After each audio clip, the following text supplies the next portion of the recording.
Hello दोस्तों, मैं विपिन आपका स्वागत करता हूं आर्मी पेपर हैकर पर। आज हम स्टार्ट करेंगे फिजिक्स के जितने भी क्वेश्चन हैं, इंपॉर्टेंट क्वेश्चन, उनमें से हम क्वेश्चन देखेंगे। 50 क्वेश्चन लेंगे। आपकी टेस्ट सीरीज स्टार्ट कर रहे हैं हम आज से। टेस्ट सीरीज में क्या है, 50 क्वेश्चन लेंगे और 4 ऑप्शन होते हैं। 4 ऑप्शन को हम खोल खोल कर देखेंगे, 4 ऑप्शन के बारे में पढ़ेंगे। ठीक है, तो आज हम स्टार्ट करेंगे फिजिक्स के यांत्रिकी चैप्टर के क्वेश्चन। ठीक है, तो आज हमारा पहला क्वेश्चन है, बताइए पहला क्वेश्चन है हमारा, कार्य का मात्रक क्या होता है। कार्य का मात्रक क्या होता है ये आपको बताना है। बात करें हम कार्य की, देखो कार्य बराबर सूत्र क्या होता है, बल गुणा विस्थापन। बल गुणा विस्थापन होता है।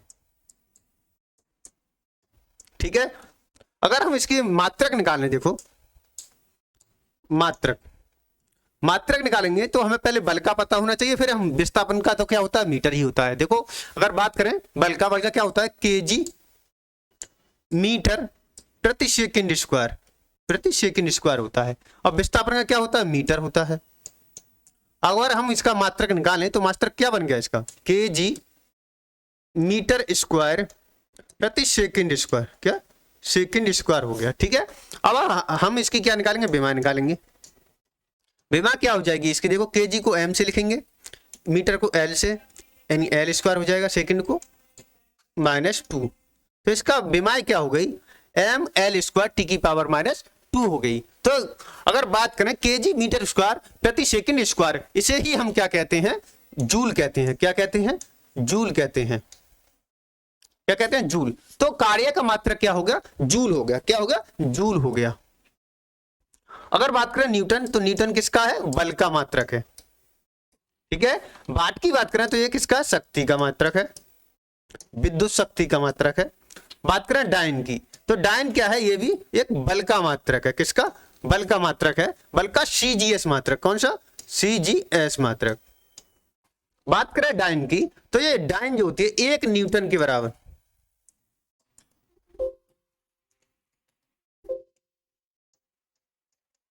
एक न्यूटन के बराबर कितनी होती है, न्यूटन, 1 न्यूटन बराबर होता है 10 की पावर 5 डाइन। ठीक है, ये आपको याद रखना है, यानी 1 न्यूटन बराबर कितना होता है, 10 की पावर 5 डाइन होता है। ठीक है, तो इसका मात्रक क्या हो जाए, कार्य का मात्रक होता है हमारा जूल होता है। आगे बढ़ते हैं, अगला क्वेश्चन है हमारा प्रकाश वर्ष। प्रकाश वर्ष की इकाई, प्रकाश वर्ष किसकी इकाई है, दूरी की, समय की, प्रकाश की या धारा की, बताइए। अगर देखें, देखो प्रकाश वर्ष, प्रकाश की अगर हम स्पीड देखें, प्रकाश की गति देखें, तो प्रकाश की जो गति होती है कितनी होती है, 3 गुणा 10 की पावर 8 मीटर प्रति सेकंड, मीटर प्रति सेकंड होती है। ठीक है, अगर बात करें प्रकाश वर्ष क्या है, यानी प्रकाश के द्वारा निर्वात में 1 वर्ष में चली गई दूरी को क्या कहते हैं, हम प्रकाश वर्ष कहते हैं। ठीक है, क्या कहते हैं, प्रकाश वर्ष कहते हैं। अगर बात करें प्रकाश वर्ष की, तो जो प्रकाश वर्ष है, एक पारसेक जो होती है, प्रकाश की सबसे लंबी दूरी होती है। एक पारसेक बराबर होता है 3.26 प्रकाश वर्ष होता है। ठीक है, प्रकाश वर्ष। अब बात करें प्रकाश वर्ष किसकी दूरी है, तो ये हमारी दूरी किसकी है, ये है हमारी दूरी की मात्रक। किसकी, दूरी का मात्रक है। किसका, दूरी का मात्रक है। बात करें समय की, तो समय किसका मात्रक है, समय का मात्रक क्या है, सेकंड है। क्या है, सेकंड मात्रक है। क्या, सेकंड है। बात करें प्रकाश क्या है, प्रकाश वस्तुओं को क्या बनाता है, दृश्यमान बनाता है। प्रकाश वस्तुओं को दृश्यमान बनाता है, और प्रकाश किस में चलता है, तरंगों के रूप में चलता है। ठीक है, अब बात करें हमारी जो एक लाइट ईयर यानी प्रकाश वर्ष होती है, उसकी बात करें तो ये कितना, इसकी लंबाई, ये जो 1 वर्ष में कितनी दूरी तय कर लेता है, तो 1 लाइट ईयर,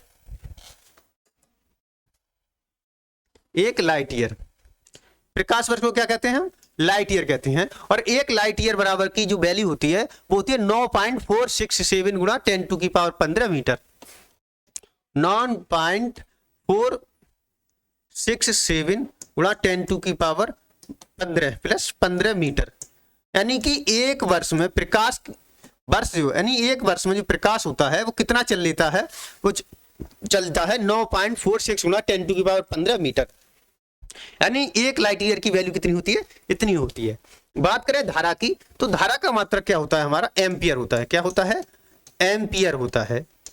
ये क्या कौन सा मात्रक है, एसआई मात्रक है। कौन सा, एसआई। एम्पियर की बात करें तो अगर इसका सूत्र निकालें तो आई बराबर होता है बी अपॉन आर। क्या होता है, आई बराबर होता है बी अपॉन आर। आई क्या है, इसमें धारा है, बी वोल्टेज है, आर क्या है हमारा प्रतिरोध है। तो इसका आंसर क्या हो गया हमारा, आंसर हो गया हमारा दूरी। ठीक है, आगे बढ़ते हैं हम। अगला क्वेश्चन है हमारा, बल की एसआई यूनिट क्या है। बल की एसआई यूनिट क्या है, बल यानी फोर्स। फोर्स बराबर बल का जो सूत्र होता है वो होता है एफ बराबर एम ए। क्या होता है, एम ए होता है। अब हम इसका मात्रक निकालें, बल इसका मात्रक अगर आप निकालते हैं, मात्रक निकालें, द्रव्यमान, एम क्या है, द्रव्यमान है, और द्रव्यमान का मात्रक क्या होता है, केजी होता है। क्या, केजी होता है। और मल्टीप्लाई में क्या है हमारा, ए है। ए क्या है, त्वरण। त्वरण का क्या होता है, मीटर प्रति सेकंड। क्या होता है, मीटर प्रति सेकंड स्क्वायर। क्या होता है, मीटर प्रति सेकंड स्क्वायर होता है किसका, त्वरण का। अगर हम इसका मात्रा का अगर बनाते हैं तो क्या हो गया, केजी मीटर प्रति सेकंड स्क्वायर, सेकंड स्क्वायर हो गया। अगर बात करें केजी मीटर प्रति सेकंड स्क्वायर को ही हम क्या कहते हैं, न्यूटन कहते हैं। क्या, न्यूटन कहते हैं इसे ही, न्यूटन। ठीक है, अगर हम इसकी विमा निकालते हैं, विमा निकालेंगे तो विमा क्या होगी, देखो केजी को एम लिखते हैं, एम को क्या लिखेंगे, एम मीटर है तो इसे लंबाई है, टी सेकंड है तो माइनस के 2। तो इसका मात्रक क्या हो गया, एम एल टी की पावर माइनस 2। ये किसका मात्रक हो गया, न्यूटन किसका मात्रक हो गया, हमारा बल का मात्रक हो गया। किसका, बल का। केल्विन की बात करें तो ये किसका मात्रक है, तापमान का। किसका, तापमान की एसआई यूनिट है। तापमान की एसआई यूनिट क्या है, केल्विन है। पास्कल किसकी होती है, तो ये दाब की मात्रक होती है। किसका, दाब का। वोल्ट की बात करें तो ये वोल्टेज का, किसका, विभव का मात्रक है। किसका, विभव। विभव या विभांतर सबका मात्रक, विभव का और विभांतर का मात्रक क्या होता है, वोल्ट ही होता है। विभांतर या विद्युत वाहक बल, इन सब का मात्रक क्या होता है, वोल्ट ही होता है। ठीक है, तो इसका आंसर क्या हो जाएगा हमारा, न्यूटन हो जाएगा। आगे बढ़ते हैं, अगला क्वेश्चन देखिए। इसमें क्या करना है आपको, मैचिंग करनी है। देखियो क्या है, सूची 1 को सूची 2 के साथ सम्मिलित कीजिए और सूचियों में नीचे दिए गए कूट का प्रयोग कीजिए। बताइए उच्च वेग यानी हाई जो वेग है उसको किससे मैच करेंगे, तरंग दैर्घ्य, दाब या ऊर्जा। मैक, एंगस्ट्रॉम, पास्कल और जूल। बताइए इसका आंसर क्या होगा। अब आपने इसे देख लिए होंगे, अब इसके देखेंगे ऑप्शन भी देख लीजिए कि इसके ऑप्शन क्या बन रहे हैं। बताइए इसमें से कौन सा ऑप्शन ठीक हो जाएगा। अब आपको इसके ऑप्शन चेक करके बताने हैं।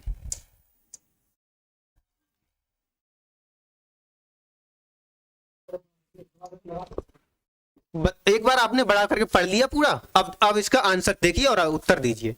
क्या है, देखो अगर हम बात करें उच्च वेग, क्या है, उच्च वेग है, उच्च वेग,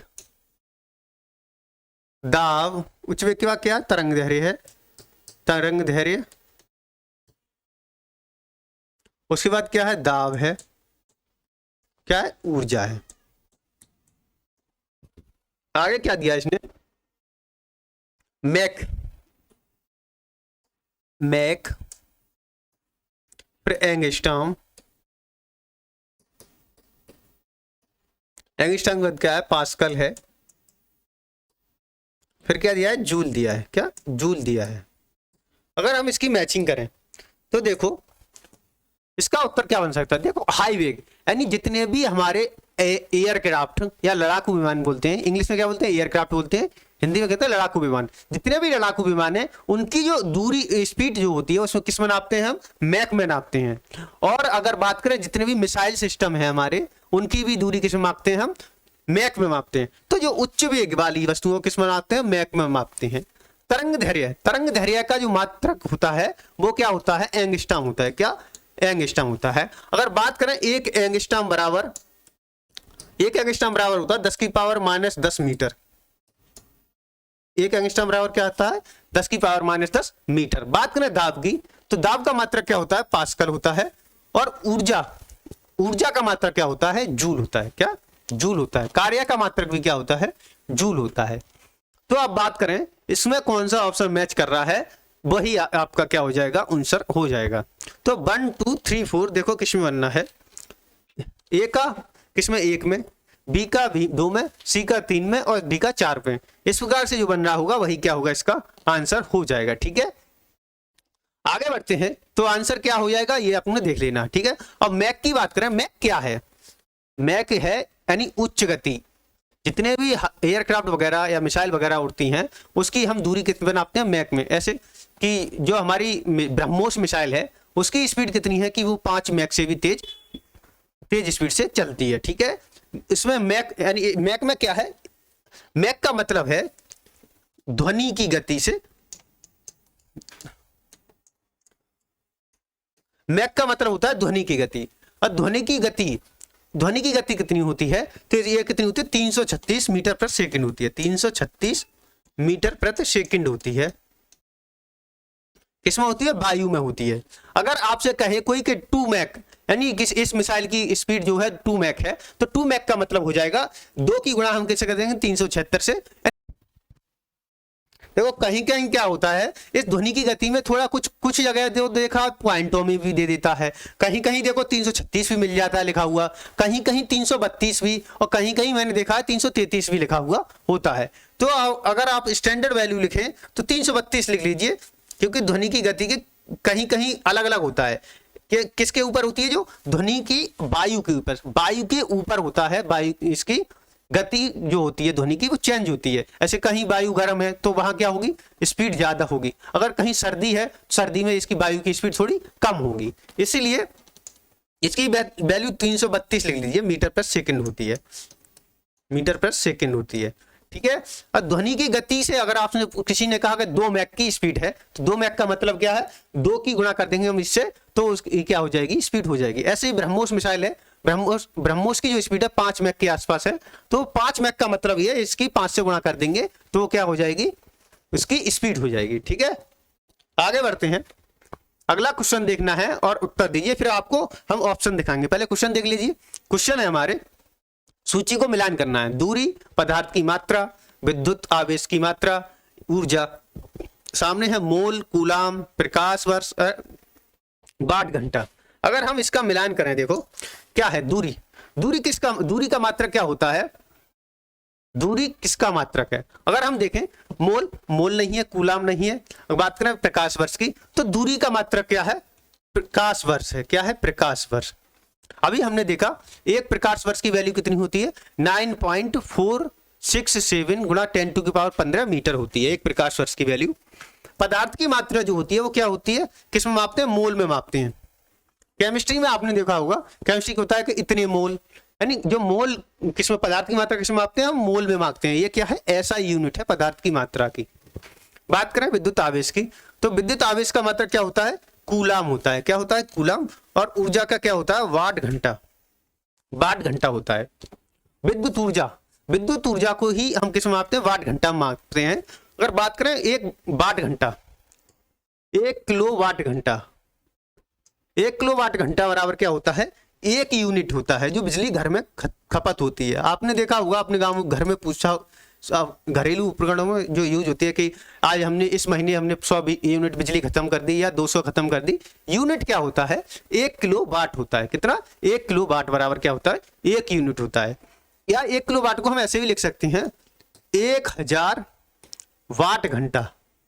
1000 वाट घंटा भी क्या है, 1 किलो का मतलब क्या है, 1000, तो 1 यूनिट हो जाएगा। ठीक है, 1 यूनिट हो जाएगा। ऐसे ही इसी प्रकार से अगर देखें विद्युत आवेश क्या होता है, इसकी बात करें हम तो क्या होता है, आवेश को हम किससे नापते हैं, क्यू बराबर क्या होता है, आई टी होता है। क्या होता है, आई टी होता है। आई क्या है, इसमें करंट है, टी क्या है, समय है। और क्यू की वैल्यू अगर आवेश बराबर क्या होता है, क्यू बराबर एन ई वी होता है। क्या होता है, एन ई वी होता है। आवेश जो होता है 2 प्रकार का होता है, एक तो पॉजिटिव आवेश और एक नेगेटिव आवेश। पॉजिटिव आवेश जो और नेगेटिव आवेश की बात करें तो इसकी खोज किसने की थी, बेंजामिन फ्रैंकलिन ने की थी। ठीक है, आगे बढ़ते हैं हम। अगला क्वेश्चन देखिए और इसका उत्तर दीजिए। अगला क्वेश्चन है हमारा, भौतिक राशियों को उसके यूनिट से आपको मिलान करना है। उनके यूनिट से क्या करना है, मिलान करना है। देखो क्या है, त्वरण। त्वरण त्वरण का जो मात्रक होता है वो क्या होता है, मीटर प्रति सेकंड स्क्वायर। क्या होता है, मीटर प्रति सेकंड स्क्वायर होता है। बल, बल का अगर हमने पहले ही सबसे पहले क्वेश्चन बल का ही पढ़ा था, तो बल का मात्रक क्या होता है, न्यूटन होता है। क्या होता है, न्यूटन होता है। ठीक है।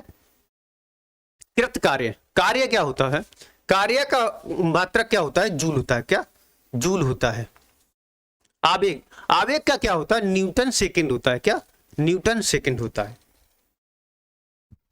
न्यूटन सेकंड होता है। ठीक है। तो इसका आंसर क्या बन जाएगा, देखो क्या बन जाएगा, देखो ए बी सी और डी, चार ऑप्शन है। ए में क्या आ रहा है, देखो 4 आ रहा है। बी में क्या आ रहा है हमारा, 3 आ रहा है। सी में क्या आ रहा है हमारा, 1 आ रहा है। और डी में 2 आ रहा है। तो हमारा आंसर क्या हो जाएगा, 43 12। 43 12 ये क्या हो जाएगा, हमारा आंसर हो जाएगा। ठीक है। तो आंसर क्या हो जाएगा हमारा, 43 12 हो जाएगा। तो आंसर 43 12। अगर बात करें हम, देखो त्वरण की, त्वरण क्या होता है, मीटर पर सेकंड, यानी गति में परिवर्तन के कारण का उत्पन्न होता है, त्वरण उत्पन्न होता है। बात करें बल की, बल क्या होता है, F बराबर एम ई। क्या होता है, F बराबर एम ए होता है, एम ए होता है। कार्य की बात करें तो बल लगाने के साथ साथ इसमें विस्थापन होगा, तभी क्या हो जाएगा, कार्य होगा। इसे कार्य का मात्रक क्या होता है, वर्क बराबर होता है, वर्क बराबर होता है फोर्स गुणा डिस्प्लेसमेंट, फोर्स गुणा डिस्प्लेसमेंट। डिस्प्लेसमेंट क्या होता है, एस से विस्थापन, डिस्प्लेसमेंट यानी विस्थापन। कार्य का क्या होता है, बल गुणा विस्थापन। और आवेग की बात करें तो ये होता है बल गुणा बल बटे समय, यानी तो ये क्या हो गया, न्यूटन सेकंड हो गया। ठीक है। आगे बढ़ते हैं, अगला क्वेश्चन देखते हैं। अगला क्वेश्चन है हमारा, एक खगोलीय इकाई संबंधित है। खगोलीय इकाई, एक खगोलीय इकाई किससे संबंधित है, ये आपको बताना है। खगोलीय इकाई की बात करें तो खगोलीय इकाई क्या होती है, खगोलीय इकाई का मतलब है, मान लीजिए ये सूरज, ये क्या है, सूर्य है। ये क्या है, सूर्य है हमारा। इसके सामने क्या है, ये है हमारी पृथ्वी, ये पृथ्वी है और ये सूर्य है। सूर्य और पृथ्वी की औसत बीच की दूरी, पृथ्वी और सूर्य के बीच की औसत दूरी को हम क्या कहते हैं, एक खगोलीय दूरी कहते हैं। क्या कहते हैं, खगोलीय दूरी या एस्ट्रोनॉमिकल दूरी कहते हैं। अगर बात करें इसकी जो वैल्यू होती है 1.496 गुणा 10⁻11 मीटर। ये क्या है, एक एस्ट्रोनॉमिकल यूनिट, मतलब एक खगोलीय इकाई। एक खगोलीय इकाई की जो दूरी है वो कितनी है, 1.496 गुणा 10⁻11 मीटर। ये क्या है, पृथ्वी और सूर्य के बीच की औसत दूरी है। पृथ्वी और सूर्य के बीच की क्या है, औसत दूरी है। अगर बात करें चंद्रमा और सूर्य के बीच, चंद्रमा और पृथ्वी के बीच की दूरी, चंद्रमा और पृथ्वी के बीच की दूरी बात करेंगे तो 3,84,400 मीटर, ये किलोमीटर। ये क्या है, चंद्रमा और पृथ्वी के बीच की दूरी है। और सूर्य और पृथ्वी के बीच की दूरी क्या है, 1.496 गुणा 10⁻11 मीटर। इसे ही क्या कहते हैं, हम खगोलीय इकाई कहते हैं। तो आंसर इसका क्या हो जाएगा, पृथ्वी और सूर्य के बीच की दूरी को क्या कहते हैं, हम खगोलीय इकाई कहते हैं, या खगोलीय इकाई यानी एस्ट्रोनॉमिकल यूनिट, इंग्लिश में कहते हैं एस्ट्रोनॉमिकल यूनिट। ठीक है। आगे बढ़ते हैं। पार्शिक, पार्शिक इकाई है, पार्शिक इकाई है, ये आपको बताना है। अगर बात करें एक पार्शिक बराबर, एक पार्शिक बराबर जो वैल्यू होती है 3.26 गुणा 10⁻16 मीटर, 16 मीटर होती है। अगर बात करें एक पार्शिक बराबर, एक पार्शिक की जो वैल्यू होती है 3.26 प्रकाश वर्ष होती है, प्रकाश वर्ष, प्रकाश वर्ष होती है। पार्शिक क्या है, पार्शिक की बात करें तो ये दूरी का सबसे बड़ा मात्रक है। किसका, दूरी का सबसे बड़ा मात्रक है। इससे हम क्या मापते हैं, विभिन्न सितारों की बीच की दूरी, यानी जे आकाश में जितने भी सितारे वगैरह हैं, तो अगर हम इनकी दूरी नापते हैं तो किसमें नापते हैं, या तो प्रकाश वर्ष या पार्शिक में। तो पार्शिक क्या है, दूरी का सबसे बड़ा मात्रक, किसका? दूरी का सबसे बड़ा मात्रक क्या है? पारसेक है। तो पारसेक किसका मात्रक है? दूरी का। तो answer A is the right answer. समय का क्या होता है? देखो समय का होता है सेकंड, सेकंड होता है। चुंबकीय बल फोर्स यानी इसका क्या होता है? इसका अगर हम निकालें तो क्या होगा? Weber metre. क्या हो जाएगा? वेबर मीटर हो जाएगा। ठीक है, आगे बढ़ते हैं हम, अगला क्वेश्चन देखते हैं। अगला क्वेश्चन हमारा फिर से क्या है? मिलान वाला है। मिलान करके बताइए इसका आंसर क्या होगा। अगला क्वेश्चन है हमारा अश्व शक्ति। अश्व शक्ति समुद्र मील इकाई सेल्सियस, इनका बताना है डेसिबल। इनकी क्या सम्मिलित नहीं है, यानी कि चार ऑप्शन दिए हैं, चारों ऑप्शन के बराबर सामने क्या दिया है? इनकी इकाई दी है। तो इन चारों में से आपको बताना है कि कौन सी इकाई गलत दी हुई है, कौन सी इकाई गलत दी हुई है। देखो डेसिबल, डेसिबल की में हम क्या नापते हैं? ध्वनि की तीव्रता। ध्वनि की तीव्रता किस में मापते हैं? डेसिबल में मापते हैं। तो हमारा पहला क्या है? राइट आंसर है। आगे देखते हैं अश्व शक्ति। अश्व शक्ति में क्या मापते हैं हम? शक्ति की इकाई।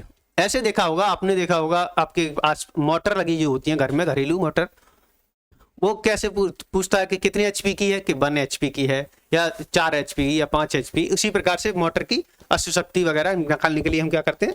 एचपी का ज्ञात करते हैं। समुद्री मील, समुद्री मील की बात करें तो जो समुद्री मील की इकाई किसमें यूज होती है? नौ संचालन में दूरी। जैसे ही अगर आप देखें जितने भी हमारे नौसेना के सैनिक हैं वो दूरी को किसमें मापते हैं? वो मापते हैं हमेशा समुद्री मील में। किसमें? समुद्री मील में। समुद्री मील की अगर बात करें तो 1.8 किलोमीटर के बराबर होती है। नहीं, एक समुद्री में जो मील जो होती है, समुद्री मील, एक समुद्री मील की बात करें तो उसकी दूरी कितनी होती है? 1.8 किलोमीटर के बराबर होती है। अश्व शक्ति की बात करें, अगर हम अश्व शक्ति की बात करते हैं तो 1 एचपी बराबर क्या होता है? Horse power. अश्व शक्ति मतलब हॉर्स पावर 746 वाट कितनी होती है? 746 वाट के बराबर होती है। ठीक है, आगे देखें हमें, तो हमारा समुद्री मील किस में मापते हैं? नौसेना की संचालन की दूरी है। ठीक है, बात करें सेल्सियस, तो सेल्सियस किसका मात्रक है? सेल्सियस मात्रक है, सेल्सियस मात्रक है हमारा तापमान का। किसका? तापमान का, तापमान का। सेल्सियस किसका मात्रक है? तापमान का। किसका नहीं है? ऊष्मा का मात्रक नहीं है। ऊष्मा का मात्रक सेल्सियस नहीं है। ऊष्मा का मात्रक क्या होता है? कैलोरी होता है। क्या? कैलोरी होता है। तो आंसर क्या हो जाएगा हमारा? D. D is the right answer. ठीक है, तो डी हमारा क्या हो जाएगा? राइट आंसर हो जाएगा। आगे बढ़ते हैं, अगला क्वेश्चन है हमारा ल्यूमेन किसका मात्रक है? लूमेन किसका मात्रक है ये आपको बताना है। बताइए लूमेन किसका मात्रक है? ल्यूमेन किसका मात्रक है? अगर बात करें, देखो ज्योति तीव्रता, ज्योति तीव्रता का जो मात्रक है वो होता है कैंडला। क्या होता है? कैंडला होता है, कैंडला होता है। ज्योति तीव्रता का मात्रक क्या होता है? कैंडला होता है। तो कैंडला को अगर हम, ये क्या है? एसआई मात्रक है। क्या है? एसआई मात्रक है। और इसे हम किससे डोनेट करते हैं? इसे हम डोनेट करते हैं सीडी से। किससे? सीडी से। किससे डोनेट करते हैं हम? सीडी से डोनेट करते हैं। ठीक है, तो इसका आंसर क्या हो जाएगा ये आपको बताना है। ल्यूमेन किसका मात्रक होता है? अगर बात करें पास्कल, पास्कल किसका मात्रक है? पास्कल है हमारा, पास्कल है दाब का मात्रक। किसका? दाब का मात्रक। दाब का मात्रक क्या है? पास्कल है। ठीक है, तो दाब का मात्रक क्या हो जाएगा हमारा? पास्कल हो जाएगा। ठीक है, अगला क्वेश्चन है हमारा, क्वेश्चन का आंसर दीजिए, इसका है लूमेन। लूमेन का मात्रक क्या होता है? लूमेन का मात्रक होता है ज्योति फ्लक्स। इसमें सर ने थोड़ी क्वेश्चन में टाइपिंग में मिस्टेक कर दी है, 2 ऑप्शन एक जैसे लिख दिए, तो क्या हो जाएगा यहाँ? ज्योति फ्लक्स का मात्रक होता है। यहां लिख लेंगे हम फ्लक्स। क्या लिख लेंगे? फ्लक्स लिख लेंगे।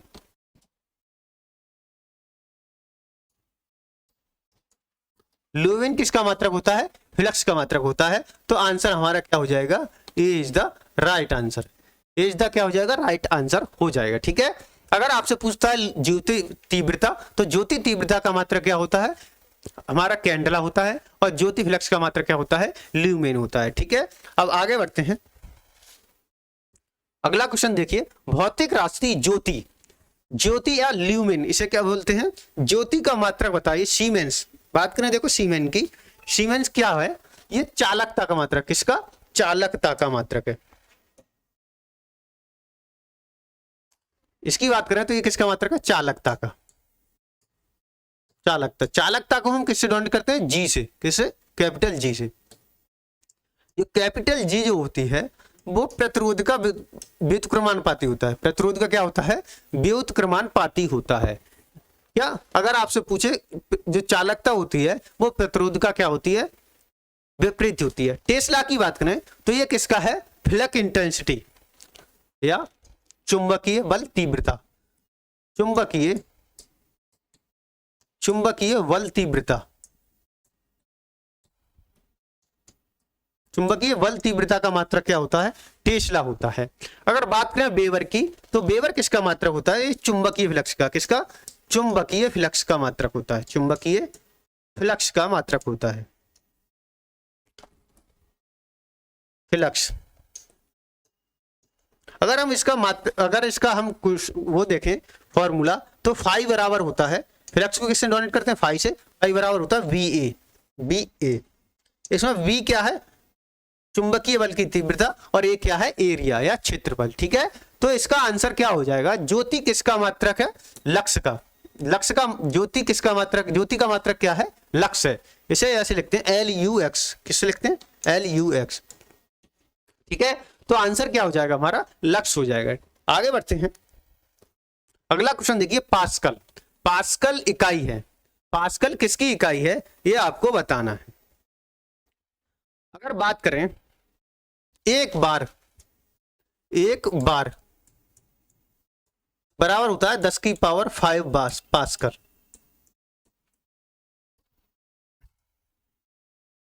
बार की बात करें तो बार क्या है? वायुमंडल दाब की इकाई। किसकी? वायुमंडल दाब की इकाई। दाब की इकाई है। वायुमंडल का दाब हम किस में मापते हैं? किस में मापते हैं? वार में मापते हैं। किस में? वार में मापते हैं। वायुमंडल का दाब किस में मापते हैं? वार में मापते हैं। अगर बात करें हम दाब बराबर क्या होता है? F/A। F/A। P मतलब प्रेशर, F मानी फोर्स और A मानी एरिया। यानी बराबर अगर लिखें तो इसे लिख सकते हैं हम बल बटे क्षेत्रफल। बल बटे क्षेत्रफल। प्रेशर बराबर क्या होता है? एकांक क्षेत्रफल पर लगाए गए बल को क्या कहते हैं? हम प्रेशर कहते हैं। तो प्रेशर क्या हो गया? P बराबर F/A। तो ये पास्कल किसका मात्रक हो गया? हमारा दाब का मात्रक। किसका? दाब का मात्रक हो गया।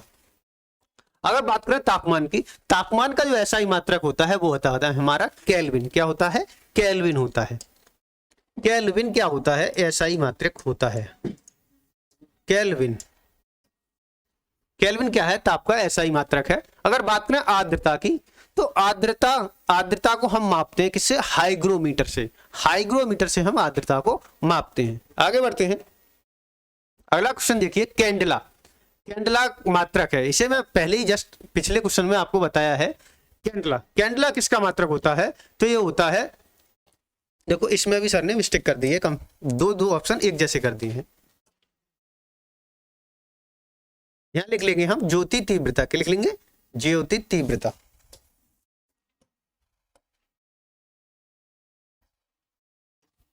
ज्योति तीव्रता। ज्योति तीव्रता। तो हमने देखा ज्योति फ्लक्स। ज्योति फ्लक्स को हमने अभी जस्ट पहले वाले क्वेश्चन में देखा था। ज्योति फ्लक्स किसका मात्रक? जिसका मात्रक क्या होता है? इसका मात्रक होता है ल्यूमेन। क्या होता है? ल्यूमेन होता है। ठीक है, अगर बात करें ज्योति तीव्रता का मात्रक क्या होता है? फ्लक्स होता है। क्या होता है? फ्लक्स होता है। इसे हम देख चुके हैं। अगर बात करें केवल ज्योति की तो ज्योति का मात्रक क्या होता है? लक्स होता है। क्या? लक्स होता है। लक्स होता है। ठीक है, अगर दाब की बात करें तो दाब का मात्रक क्या होता है? पास्कल होता है। ये हम देख चुके हैं इससे पहले क्वेश्चन में। आगे बढ़ते हैं। अगला है ऊर्जा। ऊर्जा SI एक मात्रक है, यानी ऊर्जा का क्या बताना? SI मात्रक बताना है। क्या होता है ऊर्जा का SI मात्रक? क्या होता है यह आपको बताना है। अगर बात करें देखो ऊर्जा की ऊर्जा जितनी प्रकार की ऊर्जा है, ऊर्जा कई प्रकार की होती है, जैसे यांत्रिक ऊर्जा, विद्युत ऊर्जा, चुंबकीय ऊर्जा, ये क्या है, सभी ऊर्जा हैं। जितनी प्रकार की ऊर्जा है, लिखिए सभी ऊर्जाएं, सभी प्रकार की ऊर्जा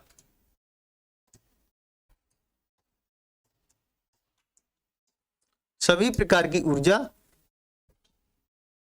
अदिश राशि है। कैसी? अदिश राशि है।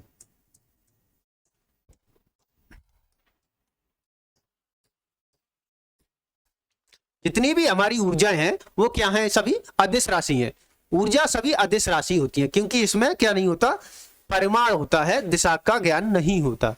यानी जिस वस्तु में हमें केवल परिमाण का ज्ञात हो उसे क्या कहते हैं हम, अदिश राशि, और जिसमें दिशा और परिमाण दोनों का पता चलता हो उन्हें क्या कहते हैं हम, सदिश राशि कहते हैं। ठीक है। अब देखो बात करें ऊर्जा का, तो ऊर्जा का मात्रक होता है जूल। क्या होता है? जूल होता है। अगर हम बात करें एक जूल बराबर जो होता है, एक जूल की अगर वैल्यू निकालें हम अर्ग में, किसमें, अर्ग में अगर हम वैल्यू निकालते हैं तो एक जूल बराबर होता है 10 की पावर 7 अर्ग, 7 अर्ग होता है। ठीक है। अगर आपसे पूछे, अगर आपसे कहे कि एक कैलोरी में कितने जूल होते हैं, कितने, एक कैलोरी, एक कैलोरी में कितने जूल होते हैं, तो 4.18 जूल, या कहीं कहीं लिखा होता है 4.2 जूल। क्या? 4.2 जूल। ये दोनों ही क्या है, सही है।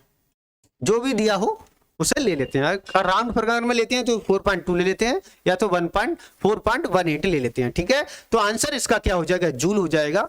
अगर न्यूटन की बात करें तो ये किसका मात्रक है, बल का मात्रक है। हर्ट्ज की बात करें तो किसका, आवृत्ति का मात्रक है। पास्कल किसका है, इसे हमने देखा, ये किसका है, दाब का है। किसका मात्रक है, दाब का मात्रक है। ठीक है। अब हम आगे बढ़ते हैं अगले क्वेश्चन में। अगला क्वेश्चन है हमारा, चुंबकीय क्षेत्र की माप की जाती है किसमें, टेस्ला में, एम्पियर में, कोबाल्ट में, या ओम में। अगर बात करें कोबाल्ट तो एक क्या है, धातु है। क्या है, धातु है एक। ओम की बात करें तो ओम का मात्रक, ओम किसका मात्रक है, तो ये प्रतिरोध का, किसका, प्रतिरोध का मात्रक है। अगर हम रेजिस्टेंस की बात करें या प्रतिरोध की बात करें तो R बराबर होता है B/I। क्या होता है, B/I। B/I को क्या लिखते हैं हम, वोल्ट एम्पियर। क्या, वोल्ट एम्पियर। और वोल्ट एम्पियर को ही क्या कहते हैं हम, वोल्ट एम्पियर को ही हम क्या कहते हैं, इसे कहते हैं हम ओम। क्या कहते हैं, ओम कहते हैं। ठीक है।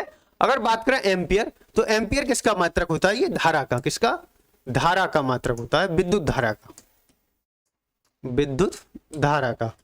अगर हम इसका फॉर्मूला निकालने लगे तो फॉर्मूला क्या हो जाएगा, I बराबर हो जाएगा B/R। ये किससे निकलता है, ओम्स के रूल से, किससे, ओम्स के नियम से। ठीक से।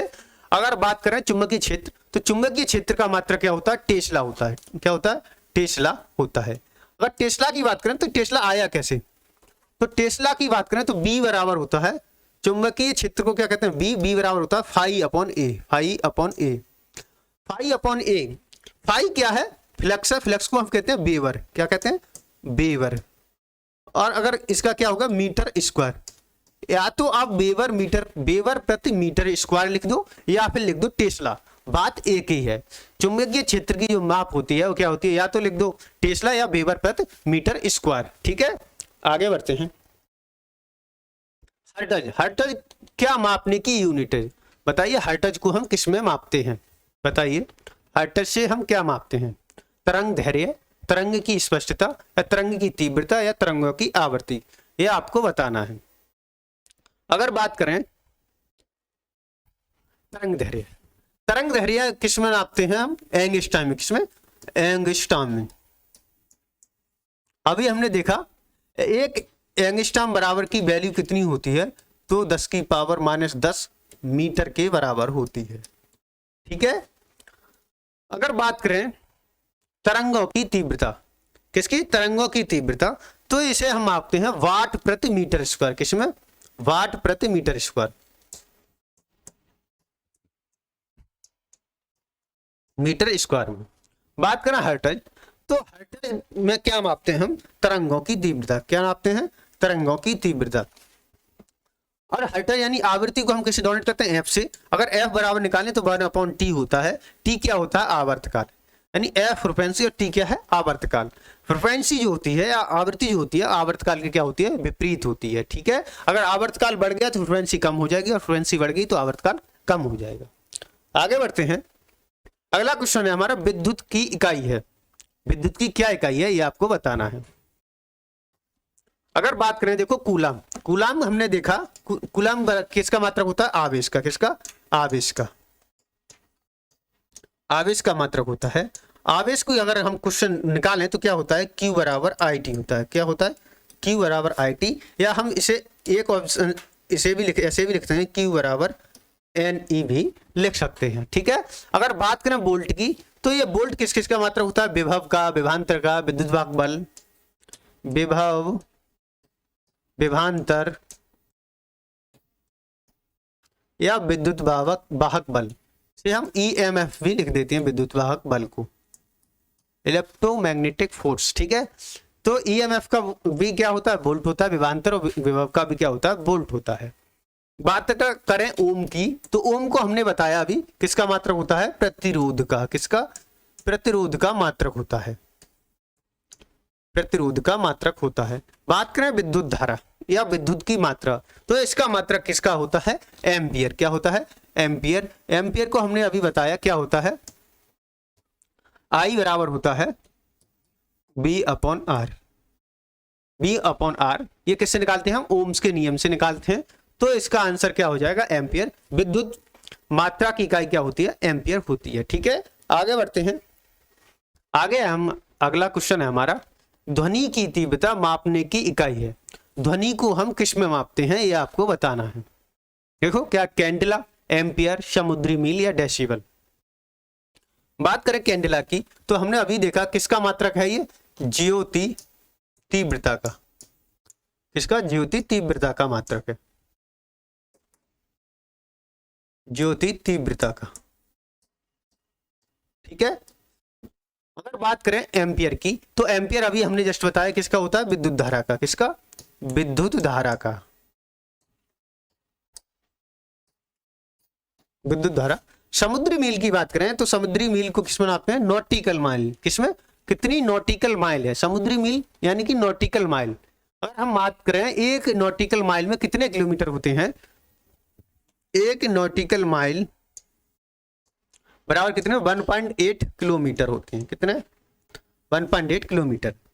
अब बात करें ध्वनि की तीव्रता तो ध्वनि की तीव्रता को किस में मापते हैं? हम डेसिबल में मापते हैं। और ध्वनि की जो तीव्रता होती है, ध्वनि की चाल, ध्वनि की चाल, ध्वनि की चाल की बात करें तो कितनी होती है? 332 मीटर प्रति सेकंड। अगर हम बात करें ध्वनि की स्पीड की तो सबसे अधिक किस में होती है? ठोस में होती है। और उससे कम किस में होती है? द्रव में होती है। और द्रव से भी कम, सबसे कम किस में होती है? गैस में होती है। बात करें ध्वनि की चाल, ध्वनि की चाल सबसे ज्यादा किस में होती है? ठोस में होती है। सबसे कम किस में होती है? गैस में होती है। और सबसे अधिक किस में होती है? ठोस में होती है। और बात करें ध्वनि किस में यात्रा नहीं कर सकती? तो ध्वनि निर्वात में यात्रा नहीं कर सकती, यानी ध्वनि निर्वात में चाल नहीं चलती है। ठीक है, आगे बढ़ते हैं।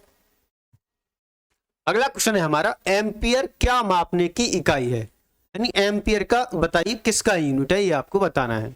एम्पियर। अगर बात करें वोल्टेज तो वोल्टेज का अगर हम मात्रक निकालें तो क्या होता है? वोल्ट होता है। क्या? वोल्ट होता है। ठीक है, करंट, करंट का अगर हम मात्रक निकालें तो क्या होता है? करंट का मात्रक क्या होता है? एम्पियर। एम्पियर होता है। ठीक है, प्रतिरोध का मात्रक अगर हम निकालें तो क्या होता है? ओम होता है। क्या? ओम होता है। पावर का अगर मात्रक निकालें तो क्या होता है? वाट होता है। क्या? वाट होता है। तो हमने देखा एम्पियर, एम्पियर से हम क्या मापते हैं? करंट यानी कि धारा, विद्युत धारा को मापते हैं। तो आंसर हमारा क्या हो जाएगा? B. B is the right answer. 20 का कौन सा आंसर हो जाएगा? B. B is the right answer. आगे बढ़ते हैं हम। अगला क्वेश्चन है हमारा यंग प्रत्यास्थ गुणांक का ऐसा यूनिट क्या होगा? ये आपको बताना है। बताइए यंग प्रत्यास्थ गुणांक का क्या होगा ये आपको बताना है। यंग प्रत्यास्थ गुणांक, अगर बात करें देखो क्या है, डाइन प्रति सेंटीमीटर, न्यूटन प्रति मीटर, न्यूटन प्रति मीटर स्क्वायर या मीटर प्रति सेकंड स्क्वायर।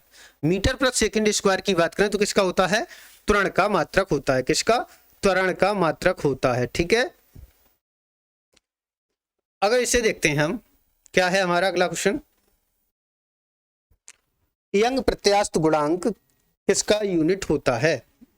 अगर बात करें देखो यंग प्रत्यास्थ गुणांक, यंग प्रत्यास्थ गुणांक होता है न्यूटन प्रति मीटर स्क्वायर। क्या होता है, न्यूटन प्रति मीटर स्क्वायर। इसका मात्रक होता है न्यूटन प्रति मीटर स्क्वायर। अगर हम इसे निकालें तो ये होता है आवेग बटे संवेग। यंग प्रत्यास्थ गुणांक क्या होता है, आवेग बटे संवेग होता है। ठीक है, क्या होता है, आवेग बटे संवेग होता है। तो आंसर इसका क्या हो जाएगा हमारा, न्यूटन प्रति मीटर स्क्वायर हो जाएगा। ठीक है, आगे बढ़ते हैं। अगला क्वेश्चन है हमारा, निम्नलिखित में से तापमान की एसआई यूनिट क्या है। तापमान की एसआई यूनिट क्या है ये आपको बताना है। बता, रेमर स्केल, केल्विन, एम्पियर या कैंडला। तापमान की एसआई यूनिट की बात करें तो एसआई यूनिट हमने देख चुके हैं, बताइए क्या होगा इसका आंसर। कैंडला, कैंडला किसकी होती है, ज्योति तीव्रता की। किसकी, ज्योति तीव्रता की।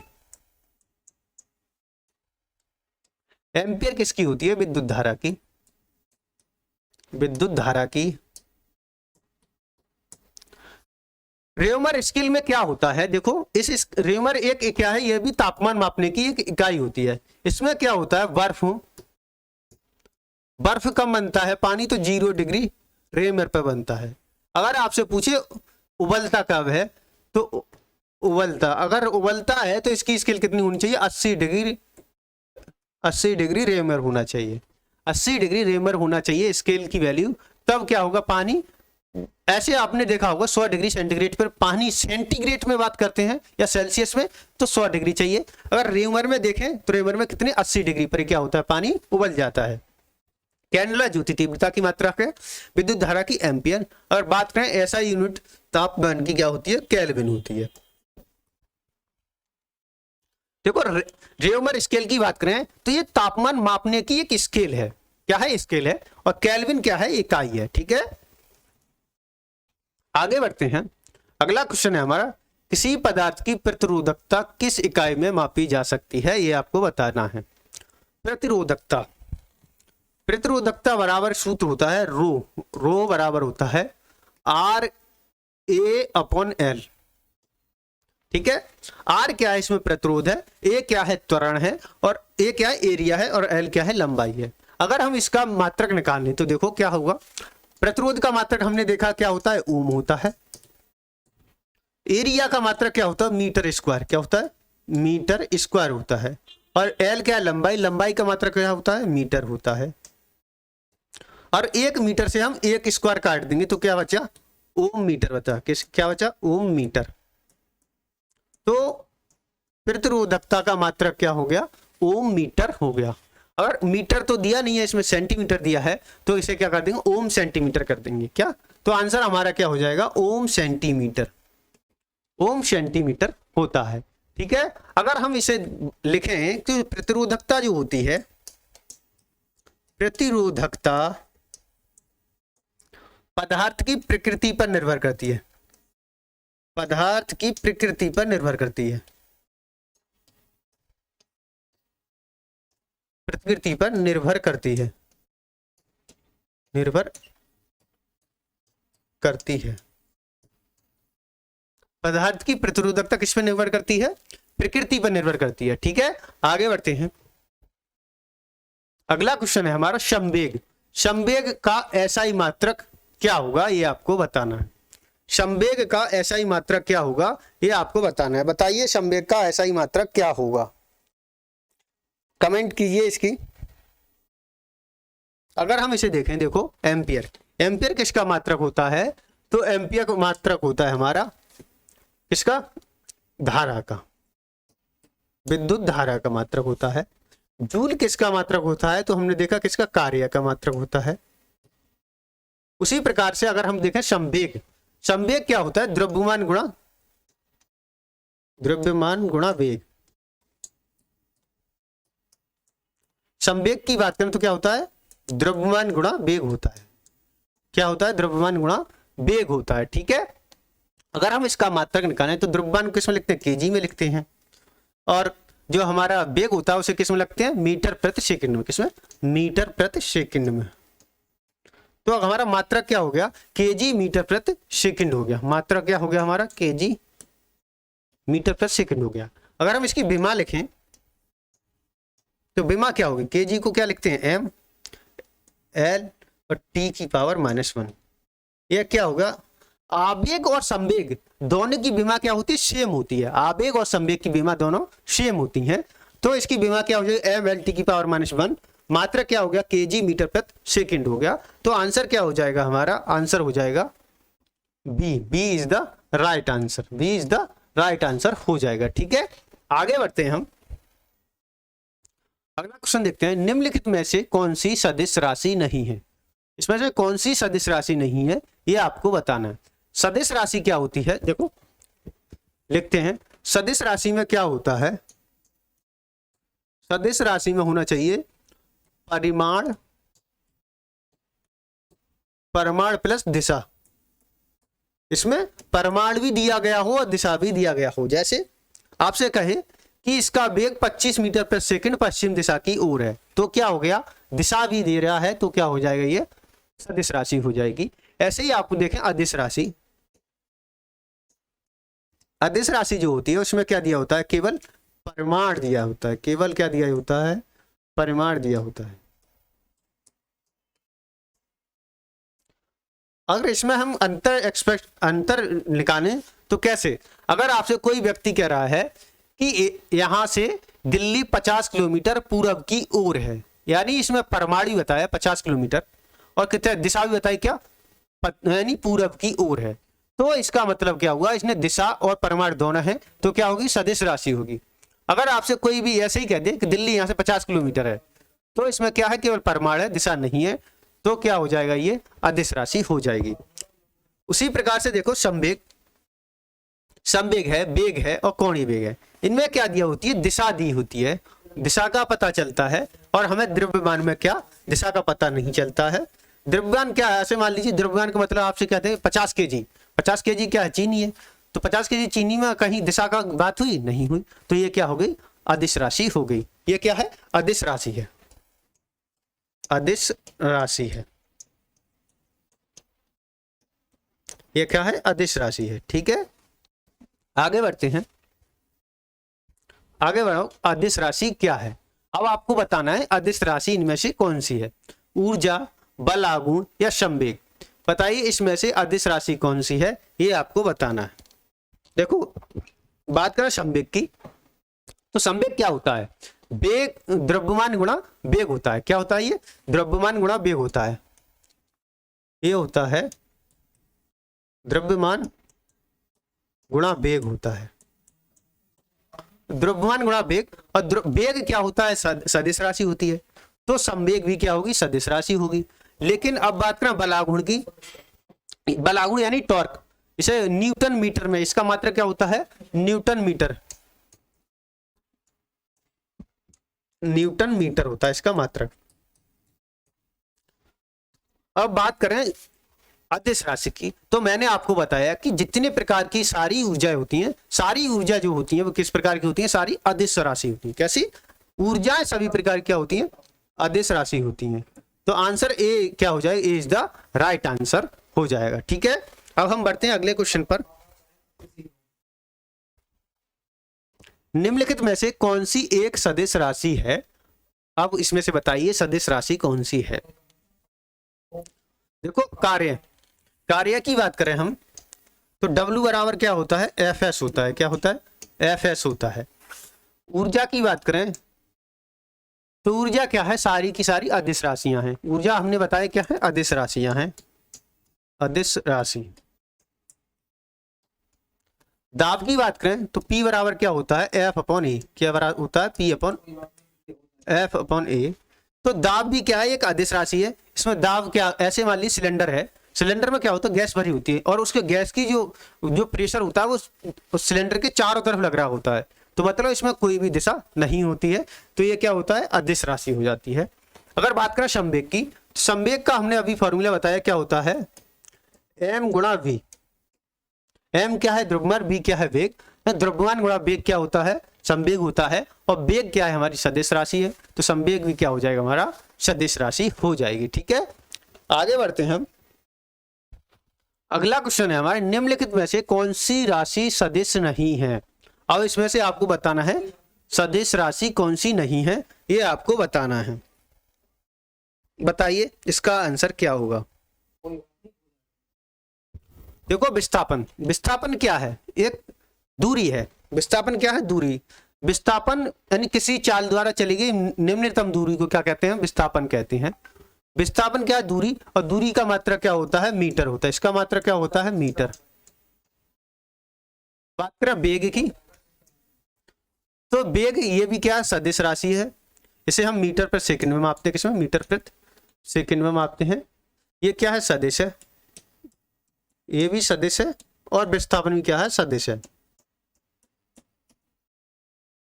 बात करें बल की, बल भी क्या होता है, बल जब माना जाता है किसी दिशा में अगर हम बल लगाएं और उसी दिशा में क्या हो, परिवर्तन हो, तब क्या माना जाता है, बल माना जाता है। लेकिन जो बल जो है F बराबर एम ए, इसे किससे लिखते हैं, F बराबर एम ई, एम ए, और ए क्या है, इसमें त्वरण है, और त्वरण क्या होता है, हमारा सदिश राशि होती है। उसी प्रकार से हमारा ये भी बल भी क्या हो जाएगा, ये भी हो जाएगा सदिश राशि। क्या हो जाएगा, सदिश राशि। बात करें आयतन की, तो आयतन क्या होता है, यह एक अदिश राशि है। क्या है, अदिश राशि है, अदिश राशि, अदिश राशि है। हमने क्या बताया आपको कि राशियां दो प्रकार की होती हैं, जिसमें परमाणु हो केवल, वो क्या सदिश अदिश राशि है, और इसमें परमाणु के साथ साथ क्या दिया हो, दिशा भी दिया हो, तो क्या है, ये सदिश राशि। आगे बढ़ते हैं, अगला क्वेश्चन देखिए, निम्नलिखित में से सदिश राशि है। सदिश राशि आपको पहचाननी है, वेग, द्रव्यमान, समय, लंबाई। अगर बात करें द्रव्यमान, द्रव्यमान का मात्रक क्या होता है, केजी होता है। क्या होता है, केजी होता है। समय का मात्रक क्या होता है, सेकंड होता है, और लंबाई का मात्रक क्या होता है, मीटर होता है। ये तीनों क्या है, ये तीनों क्या है, एसआई यूनिट है। क्या है, एसआई यूनिट है। और बात करें वेग, वेग क्या, वेग का मात्रक निकालें तो क्या होता है, मीटर प्रति सेकंड। क्या होता है, मीटर प्रति सेकंड, मीटर प्रति सेकंड होता है। तो वेग क्या है, ये सदिश राशि है। कैसी है, सदिश राशि। क्या है, सदिश राशि है। ठीक है, वेग, वेग अगर लिखा जाता है तो कैसे लिखा जाता है, ऐसे लिखा जाता है कि 25 किलोमीटर प्रति सेकंड, 25 मीटर पर सेकंड पूर्व की ओर, या 30 मीटर पर सेकंड पश्चिम की ओर, यानी उसमें दिशा भी दी गई होती है, तो क्या होता है, वेग होता है। आगे बढ़ते हैं, निम्नलिखित में से कौन सा एक व्युत्पन्न परिणाम नहीं है।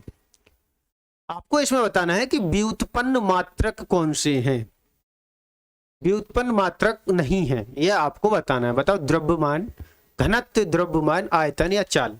व्युत्पन्न मात्रक क्या होते हैं, जो बेसिक मात्रकों से बने हुए होते हैं, जो हमारे बेसिक मात्रक हैं उनसे बनते हैं, उन्हें क्या कहते हैं हम, व्युत्पन्न मात्रक होते हैं। बेसिक मात्रक कितने हैं हमारे, 7 प्रकार के हैं, जैसे metre, kilogram, metre, second, kelvin, mole, और ये क्या है, हमारे सारे बेसिक मात्रक हैं। और इन बेसिक मात्राओं से मिलकर बने हुए को क्या कहते हैं, व्युत्पन्न मात्रक कहते हैं। देखो कैसे, बेसिक मात्रकों से बने मात्रकों को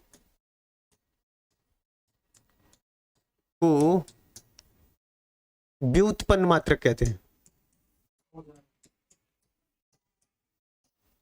व्युत्पन्न मात्रक कहते हैं, व्युत्पन्न मात्रक कहते हैं। ठीक है, तो इसका आंसर क्या होगा, क्या है, देखो घनत्व, घनत्व है। घनत्व की बात करें तो घनत्व भी क्या बनता है, हमारे बेसिक यूनिट से मिलकर बना होता है।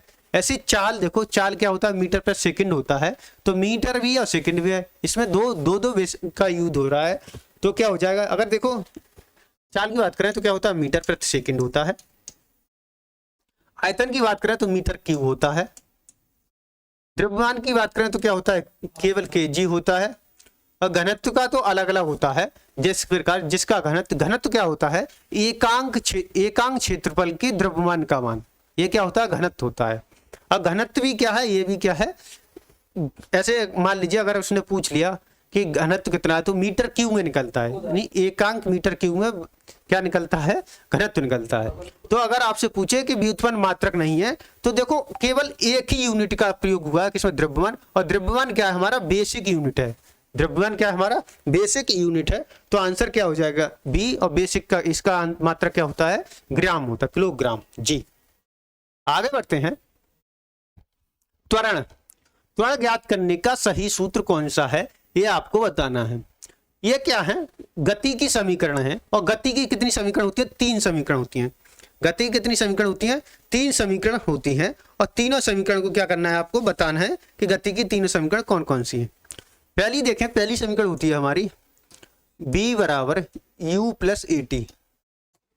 क्या होती है हमारी, b बराबर u प्लस ए टी होती है। दूसरी की बात करें, s बराबर होता है u T plus half A T square, ठीक है। और तीसरी समीकरण जो होती है गति की, वो होती है b स्क्वायर बराबर u स्क्वायर प्लस 2as होती है। ये क्या है, गति की समीकरण, गति की समीकरण, ठीक है। और ये कह रहा है त्वरण क्या है, ए की वैल्यू अगर हम देखो पहली वाले से निकालते हैं, देखो b बराबर क्या है, b बराबर है u प्लस ए टी।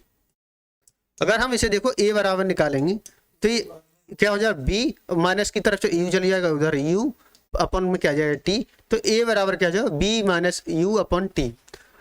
देखो किसमें बनना है, वही आंसर हो जाएगा। देखो किसमें बनना है, इसमें बन रहा है। और त्वरण का मात्रक क्या होता है, मीटर प्रति सेकंड स्क्वायर। क्या होता है, मीटर प्रति सेकंड स्क्वायर होता है, ठीक है। Answer A is the right answer हो जाएगा, ठीक है। आगे बढ़ते हैं हम अगले क्वेश्चन पर। अगला क्वेश्चन है हमारा, पदार्थ के संवेग और वेग के अनुपात में कौन सी भौतिक राशि हमें प्राप्त की जा सकती है। किसमें, देखो क्या करें, संवेग और वेग के अनुपात में। अगर हम संवेग और वेग के अनुपात को खोलें तो संवेग क्या होता है हमारा, ये होता है द्रव्यमान गुणा वेग। क्या होता है, गुणा वेग होता है। अगर हम इसे वेग को खेलेंगे तो ये क्या केवल होता है, वेग होता है।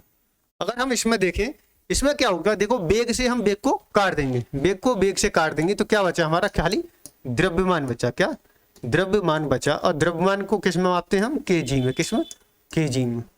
तो आंसर हमारा क्या हो जाएगा, द्रव्यमान हो जाएगा। क्या हो जाएगा, द्रव्यमान हो जाएगा। बल का मात्रक देखो हमने देखा क्या होता है, न्यूटन होता है। त्वरण का क्या होता है, मीटर प्रति सेकंड स्क्वायर होता है। वेग क्या होता है, मीटर प्रति सेकंड होता है। क्या होता है, मीटर प्रति सेकंड होता है, ठीक है। तो आंसर हमारा क्या हो जाएगा, सी यानी कि द्रव्यमान क्या हो जाएगा, राइट आंसर हो जाएगा। आगे बढ़ते हैं। प्लांक के अचर में किसका आयाम होता है, बताइए इसका आंसर क्या होगा। प्लांक के अचर में किसका, इसका आंसर क्या होगा, ये सभी लोग बताएंगे। बताइए इसका आंसर क्या होगा। प्लांक के अचर में क्या होता है, तो ये होता है कोणीय गति। क्या होती है, कोणीय गति होती है। और कोणीय गति का जो मात्रक होता है वो होता है रेडियन प्रति सेकंड। क्या होता है, रेडियन प्रति सेकंड होता है। कोणीय गति क्या होती है, ये मान लीजिए कोई गोलाकार पथ है, इस पथ पर क्या है, कोई पिंड क्या कर रहा है, ये मान लीजिए कोई पिंड है, ये पिंड चारों ओर इसके क्या कर रहा है, कोणीय गति कर रहा है। तो इसे क्या कहते हैं, कोणीय गति ओमेगा। कोणीय गति से ओमेगा से डोनेट करते हैं और इसका मात्रक क्या होता है, रेडियन प्रति सेकंड होता है। ऊर्जा क्या है, हमारी सदिश राशि है। रेखीय गति की बात करें तो सीधी सरल रेखा गति को क्या कहते हैं, सीधी, हम क्या कहते हैं, रेखीय गति कहते हैं। बल क्या है, मात्रक। बल का अगर मात्रक देखें तो क्या होता है, न्यूटन होता है। क्या, न्यूटन। बल की बात करें, F बराबर क्या होता है हमारा, ma होता है, ठीक है। तो आंसर हमारा क्या हो जाएगा, सी इज द राइट आंसर। आगे बढ़ते हैं। अगला क्वेश्चन है हमारा, एक लड़की झूला पर बैठी स्थिति में झूला झूल रही है और उस लड़की के खड़े हो जाने पर दोलन का आवर्तकाल क्या होगा, ये आपको बताना है। देखो जो आवर्तकाल होता है, आवर्तकाल का सूत्र क्या होता है, T बराबर होता है 2 pi root L upon G। ये क्या है, आवर्तकाल का क्या है, सूत्र है। ठीक है, आवर्तकाल का सूत्र है। मान लीजिए क्या है, ये क्या है, कोई झूला पड़ा हुआ है, ये क्या पड़ा है, झूला पड़ा है। मान लीजिए ये लड़की इधर जा सकती है और इधर जा सकती है, मान लीजिए यहाँ पहुंची और यहाँ पहुंच गई। ठीक है, यानी गति किधर कर सकती है, एक तरफ आगे को जाएगी, एक किधर पीछे की तरफ जाएगी। अगर हम देखें लड़की इस स्थिति में क्या है, बैठी हुई है, क्या है, बैठी है। समझ लीजिए आंसर थोड़ा टफ है ये क्वेश्चन आपके लेवल से। देखें यानी कि बैठी है लड़की, तो देखिए लड़की की अगर लंबाई देखें इसकी तो L पूरी होगी। ठीक है, तो इसकी लंबाई क्या होगी, A हो जाएगी, L1। अगर हम दूसरी स्थिति में देखें, लड़की क्या है, खड़ी है, तो देखो ये क्या है, झूला है, और झूला में ये दोलन फिर भी इसी प्रकार से करेगा आगे पीछे। ठीक है, अगर आप इस कंडीशन में आप देखें क्या है, खड़ी है। देखो लड़की बैठी थी तो इस बिंदु पॉइंट पे थी, अगर लड़की खड़ी हो जाएगी तो इसकी लंबाई क्या हो जाएगी, थोड़ी कम हो जाएगी, हो जाएगी। इसका जो मास सेंटर पॉइंट है वो बढ़ जाएगा, यानी कि इस लंबाई थोड़ी बहुत लड़की की लंबाई होगी तो वो खड़ी हो जाएगी, तो इसकी जो दूसरी लंबाई क्या हो जाएगी, L2 क्या हो जाएगी, कम हो जाएगी। अब उसी प्रकार से देखो 2 पाई और G क्या है, कांस्टेंट है, तो हम T को डायरेक्टली किसके प्रोपोर्शनल कर देंगे, रूट L के कर देंगे। अगर हम देखें रूट L2 क्या है हमारा, कम है, L2 के बराबर हो जाएगा, तो L2 क्या है, L1 से कम है, तो क्या हो जाएगा, आवर्तकाल कम हो जाएगा, क्या हो जाएगा, कम हो जाएगा। आई होप समझ गए होगे, ये थोड़ा लेवल से टफ था। यानी क्या है, हो जाएगा आवर्तकाल कम हो जाएगा। क्यों कम हो जाएगा, क्योंकि इस जो खड़ी होने से उसकी लंबाई कम हो जाएगी और इससे क्या हो जाएगा, आवर्तकाल कम हो जाएगा। ठीक है, आगे बढ़ते हैं। अगला क्वेश्चन है हमारा, घूर्णन करते एक गोल मेज पर अचानक एक लड़का आकर बैठ जाता है और मेज के कोणीय वेग पर क्या प्रभाव होगा। यानी अगर कोई गोल मेज है वो क्या कर रही है, घूम रही है, घूमने के कारण क्या होगा उसमें वेग, तो इसका अगर देखें घूर्णन करती हुई कोई व्यक्ति अगर उस पर बैठता है तो क्या होगा, उसका संवेग तो संरक्षित रहेगा। क्या रहेगा, संवेग संरक्षित रहेगा,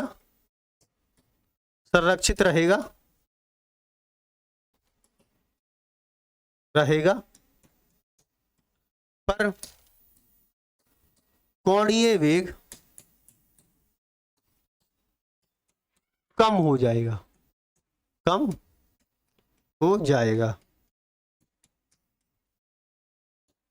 यानी कि कोई गोल मेज है उस पर घूम रही है, घूमती हुई गोल मेज पर अगर कोई आदमी वजन बढ़ जाएगा, द्रव्यमान बढ़ जाएगा, तो क्या हो जाएगा, उसका जो कोणीय वेग की गति है वो क्या हो जाएगी, कम हो जाएगी। क्या हो जाएगी, कम हो जाएगी, और उसका संवेग क्या रहेगा, संरक्षित रहेगा, संवेग में कोई परिवर्तन नहीं आएगा।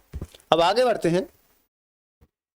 अगर देखिए अगला क्वेश्चन है, यदि किसी चलती हुई वस्तु के वेग को 2 गुना कर दिया जाए तो उसका क्या होगा, त्वरण 2 गुना हो जाएगा, गतिज ऊर्जा 2 गुना हो जाएगी, गतिज ऊर्जा 4 गुना हो जाएगी, या भार 4 गुना हो जाएगा। तो देखो इसको देखने के लिए हम क्या करेंगे, देखो गतिज ऊर्जा देखिए, गतिज ऊर्जा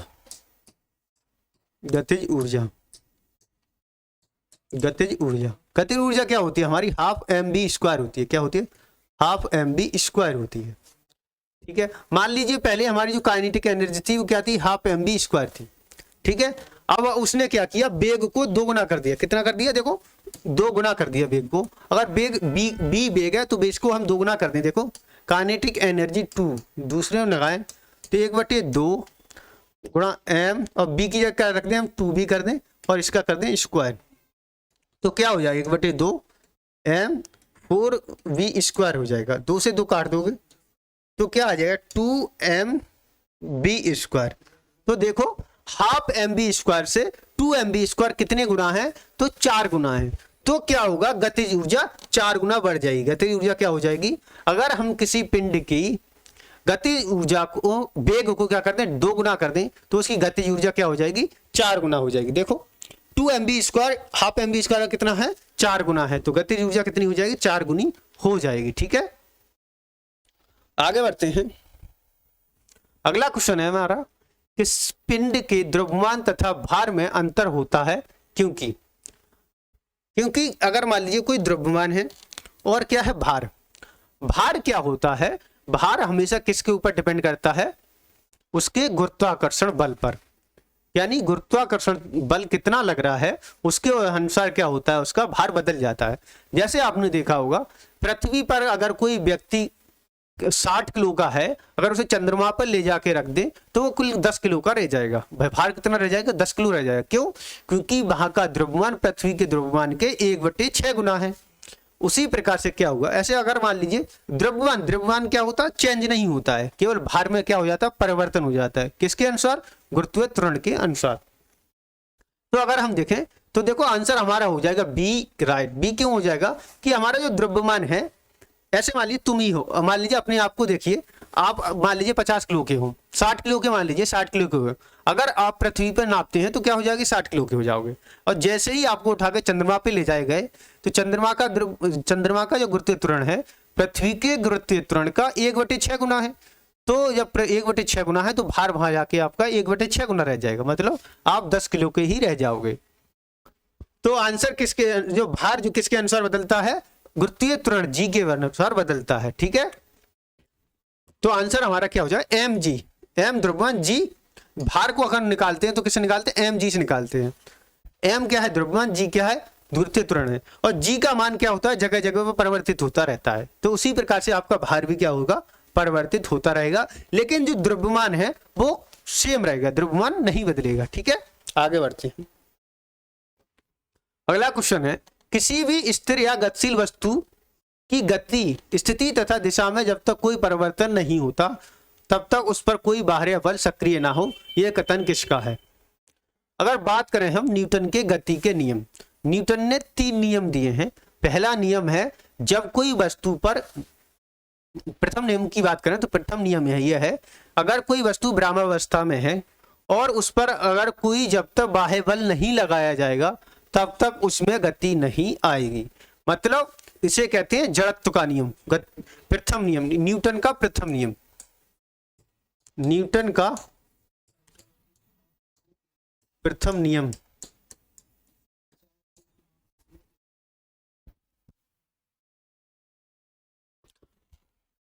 आंसर क्या हो जाएगा इसका, न्यूटन का प्रथम नियम क्या होता है, जड़त्व का नियम, किसे कहते हैं, जड़त्व का नियम।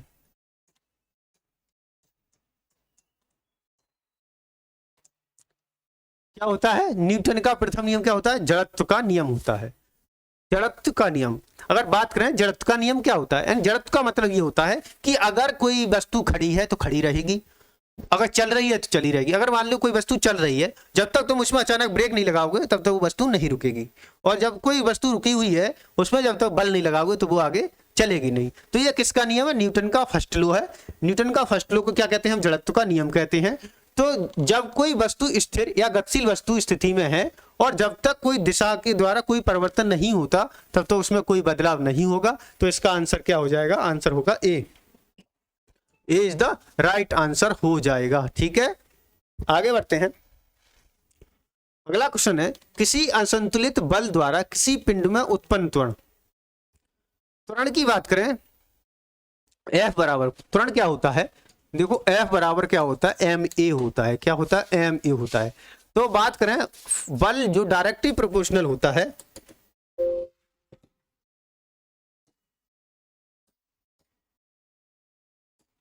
बल अगर हम निकालें तो डायरेक्टली प्रोपोर्शनल किसके हो गया, ए के हो गया, यानी त्वरण के। बल किसके प्रोपोर्शनल हो गया, डायरेक्टली त्वरण के प्रोपोर्शनल हो गया, किसके, त्वरण के प्रोपोर्शनल हो गया। ठीक है, तो F डायरेक्टली प्रोपोर्शनल किसके, त्वरण के। तो कह रहा है असंतुलित बल पिंड में उत्पन्न त्वरण क्या होता है, डायरेक्टली प्रोपोर्शनल होता है, बल के अनुक्रमानुपाती होता है। असंतुलित बल जो होता है क्या, बल के डायरेक्टली अनुक्रमानुपाती, मतलब या समानुपाती, अनुक्रमानुपाती या समानुपाती बोलते हैं। व्युत्क्रमानुपाती का मतलब होता है उल्टा। ठीक है, तो आंसर क्या हो जाए इसका, B is the right answer. आगे देखें 40वां हमारा क्वेश्चन है, न्यूटन के गति के तीसरे नियम के अनुसार क्रिया तथा प्रतिक्रिया का संबद्ध बल है। बात करें न्यूटन का तृतीय नियम, न्यूटन का तृतीय नियम। न्यूटन के तृतीय नियम की बात करें तो इसे बोलते हैं क्रिया प्रतिक्रिया का बल। क्रिया प्रतिक्रिया, क्रिया प्रतिक्रिया का नियम। इसके उदाहरण की बात करें तो कि रॉकेट, जो रॉकेट जो होता है वो इसके नियम पर ही उड़ता है। रॉकेट का उड़ना, रॉकेट का उड़ना या व्यक्ति का चलना, ये सब क्या है? क्रिया प्रतिक्रिया का बल है। जैसे ही आप चलते हैं तो आपके पैर के द्वारा जमीन पे बल लगाया जाता है, इससे क्या होता है? आगे बढ़ सकते हैं। यानी प्रत्येक क्रिया के विपरीत में एक प्रतिक्रिया होती है, उसे क्या कहते हैं? क्रिया प्रतिक्रिया का बल कहते हैं। ये न्यूटन का तीसरा नियम है। कौन सा? न्यूटन का तीसरा नियम है। तो न्यूटन का तीसरा नियम क्या होता है? ऐसे मान लीजिए रॉकेट है। रॉकेट क्या होता है? जब उड़ता है तो क्या करता है? अपने ईंधन को जलाता है। ईंधन को जलाने के कारण उसमें फोर्स उत्पन्न करता है जमीन पर। जमीन पर फोर्स लगने के कारण क्या होता है? रॉकेट ऊपर जा पाता है। तो इसे क्या कहते हैं? हमेशा जो बल लगता है वो तीसरे नियम के अनुसार क्या भिन्न भिन्न वस्तुओं पर लगता है। दो बल लगते हैं। ऐसे रॉकेट उड़ रहा है तो रॉकेट, एक तो बल लगेगा रॉकेट पर जो ऊपर उठेगा, और एक बल लग रहा होगा जमीन पर, प्रतिक्रिया बल बोलते हैं। क्रिया बल किस पे लगा? रॉकेट पर। और प्रतिक्रिया बल किस पे लगा? जमीन पर। तो रॉकेट क्या हो गया? ऊपर उड़ गया। ठीक है, तो आंसर क्या हो जाएगा इसका? सी हो जाएगा। सी आंसर क्या होगा? हमेशा भिन्न भिन्न वस्तुओं पर लगने वाला लग रहा होना चाहिए। बल क्या होता है? क्रिया बल लगता है वस्तु पर, प्रतिक्रिया बल लगता है दूसरी वस्तु पर। ठीक है, तो आंसर क्या हो जाएगा इसका? सी हो जाएगा। आगे देखें, प्रत्येक क्रिया के बराबर विपरीत दिशा में एक प्रतिक्रिया होती है। यह कथन किसका है? ये जस्ट हमने पढ़ाई, किसका था? न्यूटन का तीसरा नियम। किसका था? न्यूटन का तीसरा नियम था।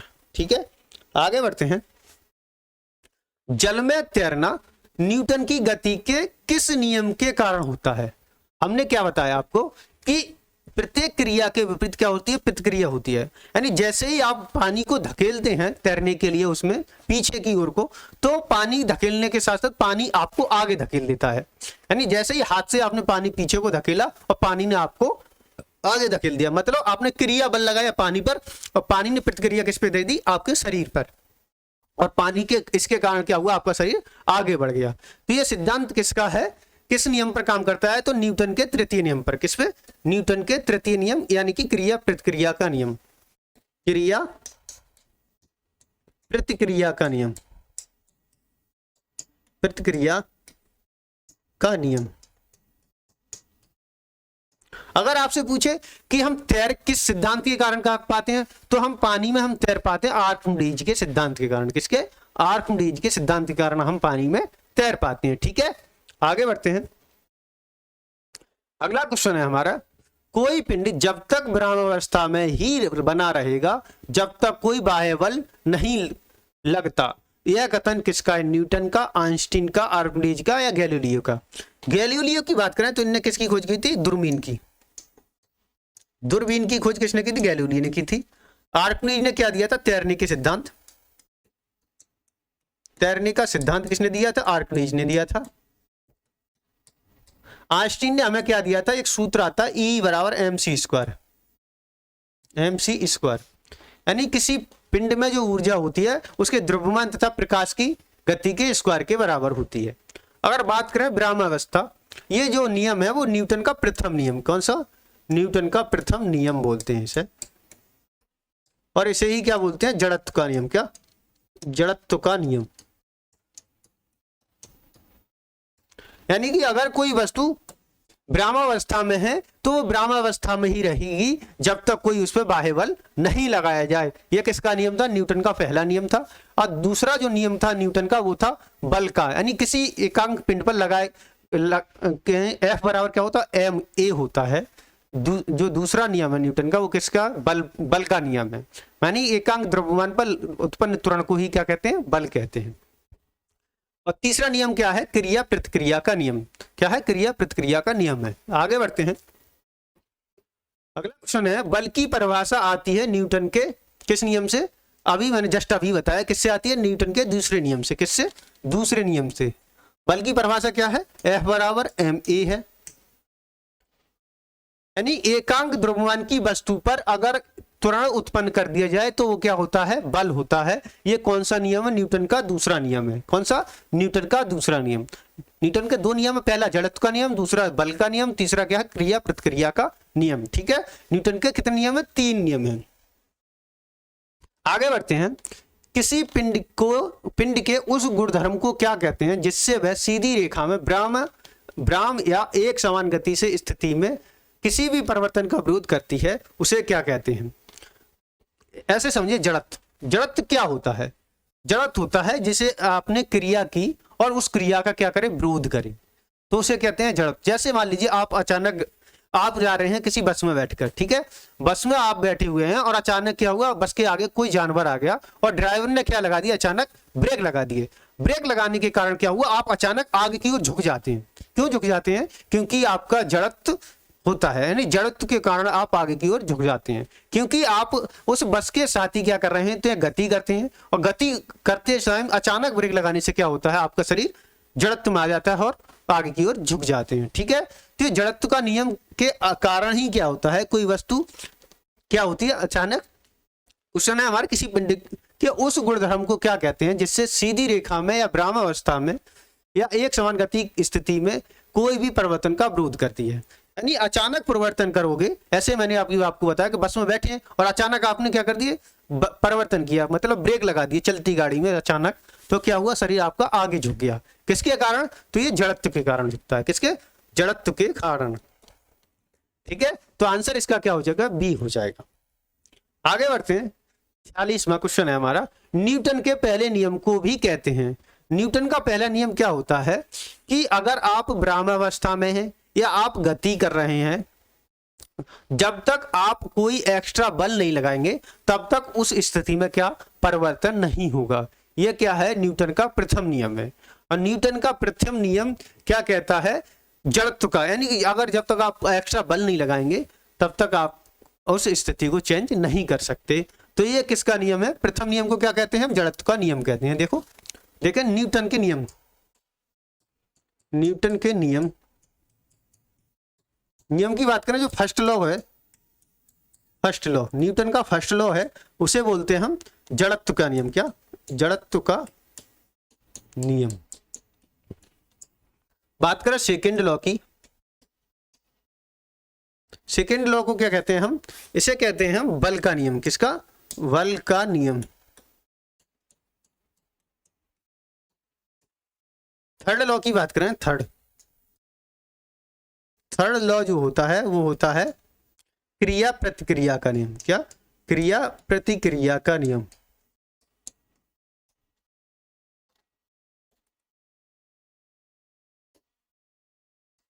प्रतिक्रिया का नियम। ठीक है, तो हमारा पहला नियम क्या हो गया, जड़त्व का नियम। न्यूटन का पहला नियम क्या है, जड़त्व का नियम। आगे बढ़ते हैं। गाड़ी खींचता हुआ घोड़ा किस बल के कारण आगे बढ़ता है। गाड़ी खींचता हुआ घोड़ा किस बल के कारण आगे बढ़ता है। गाड़ी द्वारा घोड़े पर आरोपित बल, घोड़े द्वारा गाड़ी पर आरोपित बल, या घोड़े द्वारा अपने पैरों से पृथ्वी पर आरोपित बल, पृथ्वी द्वारा घोड़े के पैरों पर आरोपित बल। ये क्या है, घोड़ा किस प्रकार गाड़ी को खींच पाता है, इसमें भी कौन सा नियम लगता है, क्रिया प्रतिक्रिया का नियम लगता है। ऐसे मान लीजिए घोड़ा गाड़ी में जुड़ा हुआ है, तो घोड़ा क्या करेगा, अपने पैरों से क्रिया बल लगाएगा, किस पर, जमीन पर, और जमीन अपना प्रतिक्रिया बल किस पे लगाएगी, घोड़ों के पैरों पर। तो क्रिया और प्रतिक्रिया के बल के कारण घोड़ा अपने पैरों से किस पे, जमीन पे बल लगाएगा, इस कारण क्या गाड़ी आगे बढ़ पाएगी। तो इसे क्या कहते हैं, क्रिया प्रतिक्रिया का बल। और ये किस में होता है, घोड़े अपने पैरों से पहले क्या लगाएगा, जमीन पर बल लगाएगा, जमीन पर बल लगाने के कारण गाड़ी आगे बढ़ पाएगी। इसे क्या कहते हैं, ये किस नियम पे काम करता है, तो न्यूटन के थर्ड नियम पर, न्यूटन के तीसरे नियम। इसे क्या बोलते हैं हम, क्रिया प्रतिक्रिया बल। क्या बोलते हैं, क्रिया प्रतिक्रिया का नियम। ठीक है, तो आंसर क्या हो जाएगा हमारा, आंसर हो जाएगा सी इज द राइट आंसर। आगे बढ़ते हैं, अगला क्वेश्चन है हमारा।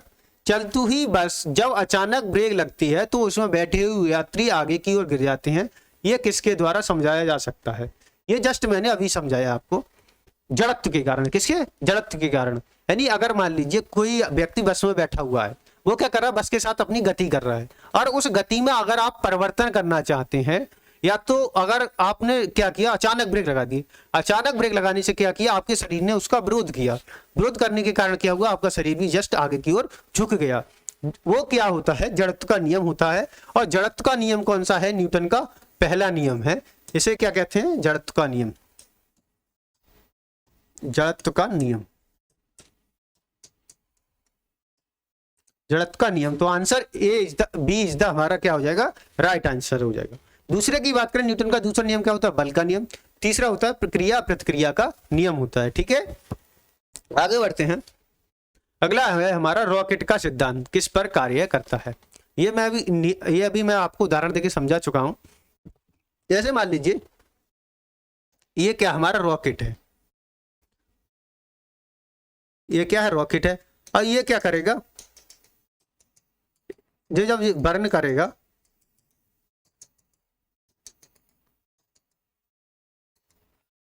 जब ये रॉकेट क्या करेगा, अपने अंदर से क्या निकाल रहा होगा, आग निकाल रहा होगा।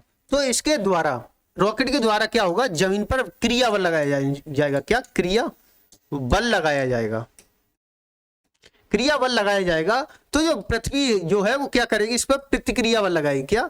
प्रतिक्रिया बल लगाएगी, और ये क्या हो जाएगा, ऊपर उड़ने लग जाएगा। क्या हो जाएगा, ऊपर उड़ने लग जाएगा।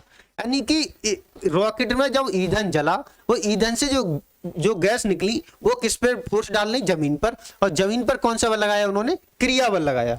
और जमीन पर जो क्रिया बल लगाया, तो जमीन ने उल्टा क्या लगाया, प्रतिक्रिया बल लगाया, और रॉकेट को ऊपर उड़ा दिया। तो ये किस सिद्धांत पर काम करता है, न्यूटन के तृतीय नियम पर। और तृतीय नियम को क्या कहते हैं हम, क्रिया प्रतिक्रिया का नियम कहते हैं। यानी कि आंसर ए इज द हमारा क्या हो जाएगा, राइट आंसर हो जाएगा। आगे बढ़ते हैं। अगला क्वेश्चन है हमारा, अश्व यदि एकाएक चलना प्रारंभ कर दे और अश्वरोही के आगे गिरने की आशंका का कारण है। ये हमने अभी बताया, ये वही, यानी इसने, हमने बस को एग्जाम्पल दिया, इसने क्या ले लिया, घोड़ा को ले लिया। ऐसे मान लीजिए घोड़ा गाड़ी खड़ी हुई है, खड़े होने के कारण क्या हुआ, घोड़ा अचानक चलने लगा, और चलने के कारण जो व्यक्ति उसमें बैठा था वो गिरने की आशंका है, गिर जाता है। देखा होगा, अगर आप अचानक बैठे हैं और अचानक चलने लग जाए आपकी सवारी, तो क्या होगा, आप पीछे की ओर झुक जाएंगे या आगे पीछे की ओर हो जाते हैं। इससे गिरने की आशंका होती है। वो किसके कारण होता है, जड़त्व के कारण। क्या आपका शरीर जो होता है जड़त्व को धारण कर लेता है। जड़त्व को धारण करने से क्या होता है, वो अचानक प्रतिक्रिया का विरोध करता है।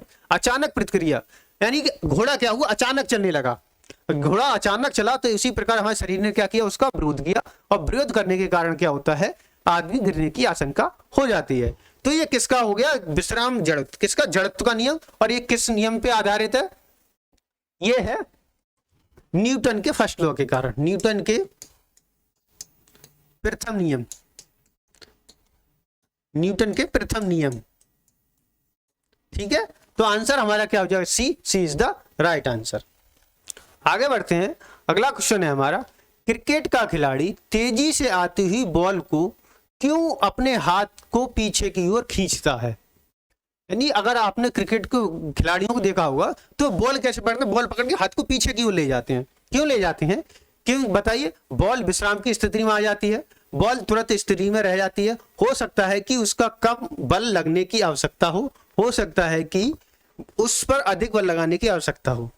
क्या होता है, बॉल अचानक आती है और बॉल को तुम पकड़ो सीधे, डायरेक्ट पकड़ोगे तो बॉल द्वारा आपके हाथों पर क्या लगेगा, क्रिया बल लगेगा, और क्रिया बल उल्टा क्या लगा देगा, प्रतिक्रिया करेगा। इससे क्या होगा, आपके हाथों में चोट लग जाएगी। अगर उस चोट को बचाने के लिए क्या करते हैं, हम बल को कम करते हैं। यानी जैसे ही बॉल का प्रेशर होता है, उसको धीरे धीरे हाथ पीछे ले जाते हैं, और धीरे धीरे करके बॉल का क्या करते हैं, गति को हम करते हैं, जिससे क्या होता है, हाथों पर चोट कम लगती है। तो इस सिद्धांत को क्या कहते हैं, बॉल जो होती है विश्राम स्थिति में आ जाती है। किस में आ जाती है, विश्राम स्थिति में आ जाती है। क्यों, हम हाथ पीछे धीरे धीरे ले जाते हैं, जिससे हमारे हाथों पर चोट कम लगे या चोट लगे ना। ठीक है, तो आंसर हमारा क्या हो जाएगा, A is the right answer. ये क्या करता है, प्रतिक्रिया, ऐसा क्यों करते हैं, तो इसे अगर हम देखें तो किसके लिए, प्रतिक्रिया बल को कम करने के लिए। किसके, प्रतिक्रिया बल को कम करने के लिए,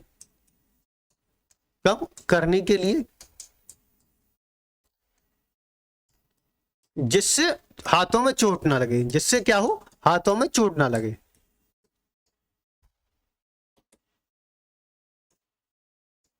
हाथों में